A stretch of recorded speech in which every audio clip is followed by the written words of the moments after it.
Welcome back to Rajesh vlog. The feel the thrill T20 world cup 2026 second semifinal இன்னைக்கு நடக்க போகுது. வான்கடை ஸ்டேடியத்தில் evening 7 மணி போல.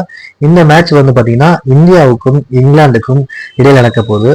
இவங்க ரெண்டு பேருமே இது வரைக்கும் தலா 2 மேட்ச்ல வேர்ல்டு கப் செஞ்சிருக்காங்க. இப்ப பாத்தீங்கன்னா இந்த 2 டீமும் இன்னைக்கு ஜெயிக்கும் பட்சத்துல அவங்க 3ஆவது டைமா வேர்ல்டு கப்ல சந்தித்ததுக்கான ரெக்கார்டா வைக்க போறாங்க.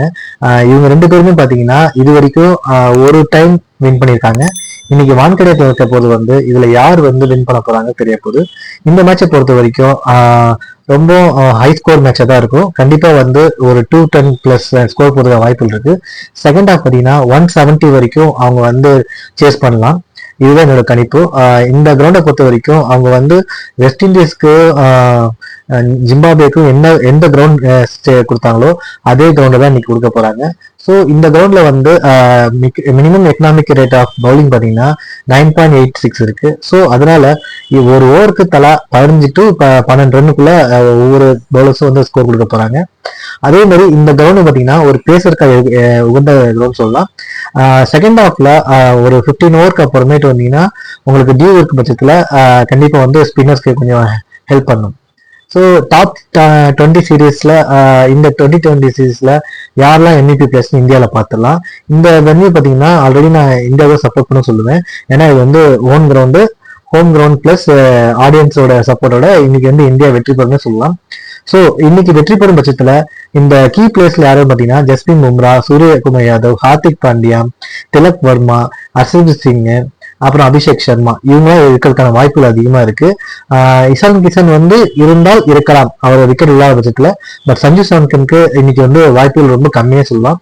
ஏன்னா ஜோப்ரா ஆச்சரிப்பது ஒரு 144 பவுலர் சஞ்சு சாம்சன் இந்த கிரவுண்ட்ல எதிர்கொள்றப்ப அவர் மினிமம் ஒரு 10 ரன்னுக்குள்ள அவுட் ஆகிறதுக்கு வாய்ப்புகள் அதிகமாவே இருக்கு. அதே மாதிரி இஷான் கிஷனுக்கும்.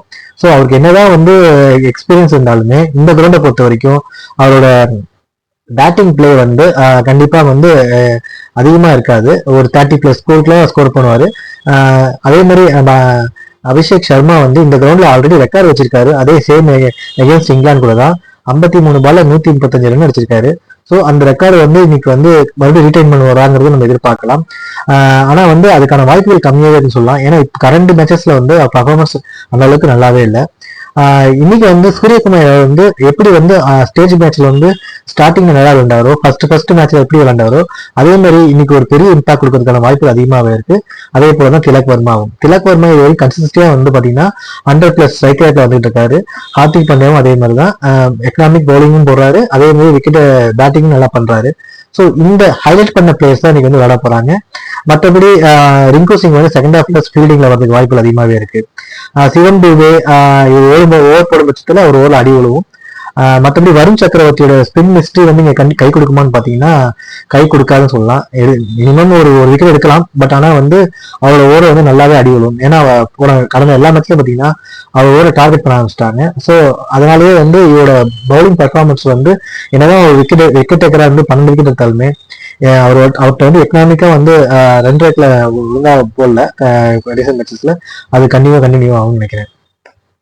நெக்ஸ்ட் இங்கிலாண்டோட டாப் 10 பேர்லாம். டாப் 10ல பாத்தீங்கன்னா வில் ஜாக்ஸ் இருக்காரு. அவர் தான் number 1 player. Almost 400 points impact வச்சிருக்காரு. அவர் இன்னைக்கு ஃபுல் ஆல்ரவுண்டரா நீங்க பார்க்கலாம். அவர் இந்தியா செகண்ட் பேட்டிங் எடுக்கும் பட்சத்துல கண்டிப்பா வில் ஜாக்ஸ் ஸ்டார்டிங்ல ஒரு அளவு ஃபயர் கொடுப்பாரு. அதே மாதிரி ஜோஃப்ரா ஆர்ச்சரும் சரி மினிமம் 2 விக்கெட்ஸ் எடுக்கிறதுக்கு வாய்ப்பு அதிகமாக இருக்கு. ஹாரி புரூக் போன மேட்ச்ல நல்ல ஒரு இம்பாக்ட் கிரியேட் பண்ணிருக்காரு பாகிஸ்தான் அகேன்ஸ்டா. ஸோ அந்த ஃபார்ம் கண்டினியூ பண்ணுமா இன்னைக்கு எதிர்பார்க்கலாம். அதே மாதிரி அதில் ரஷீத் இன்னைக்கு விக்கெட் எடுக்கிறதுக்கு வாய்ப்புகள் அதிகமாகவே இருக்கு. ஸோ அவருக்கு பவுலிங் போடுறப்ப மினிமம் இந்த கிரவுண்ட் நல்லாவே பர்ஃபார்ம் பண்ணியிருக்காரு ஆல்ரெடி ப்ரீவியஸ் ஹிஸ்டரியில. ஸோ அதில் ரஷீத்தும் சாம் கரனும் டெப்த் ஓவர்ல விக்கெட் எடுக்கிற வாய்ப்பு அதிகமாகவே இருக்கு. ஏன்னா டெப்த் ஓவர்ல எல்லாருமே ஹார்ட் ஹிட்டரா இருக்காங்க.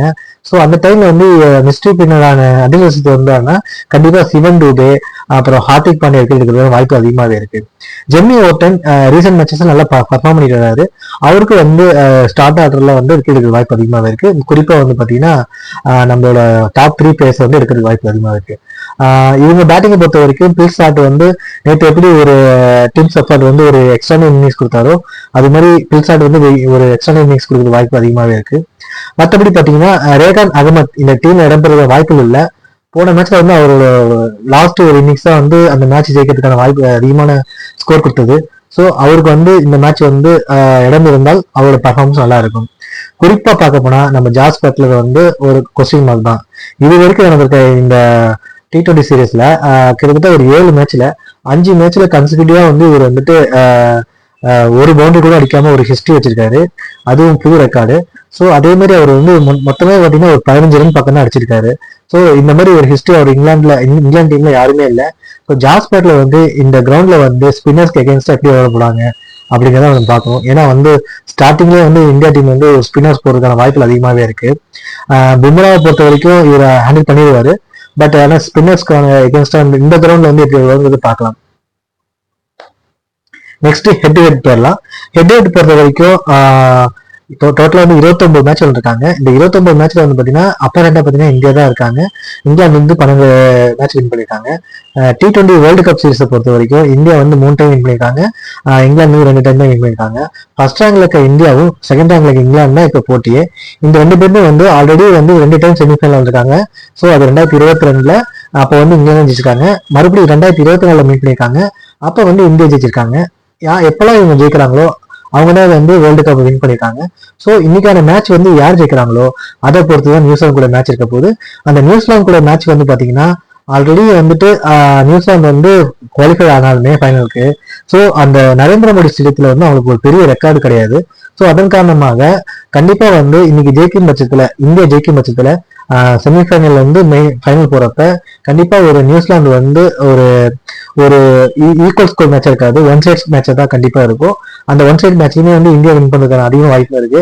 ஏன்னா நரேந்திர மோடி ஸ்டேடியம் ஆல்ரெடி உங்களுக்கே தெரியும். ஸோ நம்மளோட இந்தியன் பிளேயர்ஸ் நல்லாவே அங்கே விளையாடுவாங்க. இன்னைக்கான மேட்சை பொறுத்த வரைக்கும் 220 ரன் வரதுக்கான வாய்ப்பு அதிகமாக இருக்கு.